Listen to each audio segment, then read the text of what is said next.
So a week before my operation, my son, who was 7 at the time, started having, he had a horrible ear infection and he started having really bad headaches, which was quite scary. Although at the time we didn't know it was anything all that serious. And I remember there was one day when him and I actually went to a football game, and very uncharacteristically, he wanted to go home at half time, and he said he had a horrible headache and really wasn't feeling too well. So that went on, and then the next day we took him into A&E, and unfortunately it turned out that he had an abscess in his head, and so they referred us for emergency surgery to drain the abscess at Great Ormond Street.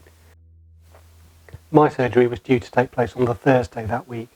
He had his emergency surgery on the Tuesday that week. So whether it was even really feasible for me to go ahead with my surgery just 2 days after that, we really weren't sure at that point.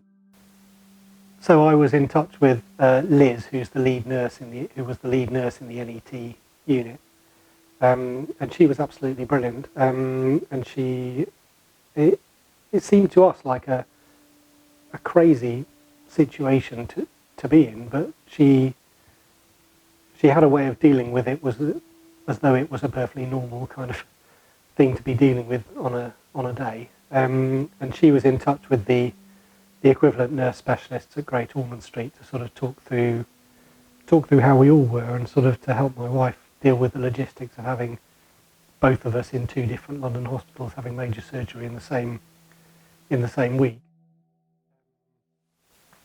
And I think what was so impressive was the way that the 2 teams worked together. And I remember actually on the morning of my surgery, the surgeon came in to see me, and the first thing he said was, how's your son, and how's that all going, and how are you feeling about that? And it felt very comforting to know that the whole team knew that we were having a tough week, to put it mildly.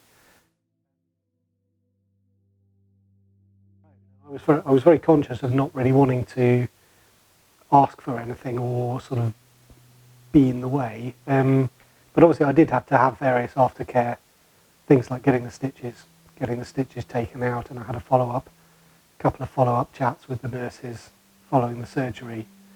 And I was impressed how well they adapted to doing it all in a situation of lockdown, and how they must have been very stressed and very under an enormous amount of pressure. But as a patient, that really didn't come across that way. I felt very, very held and supported by the whole team, so it was very impressive.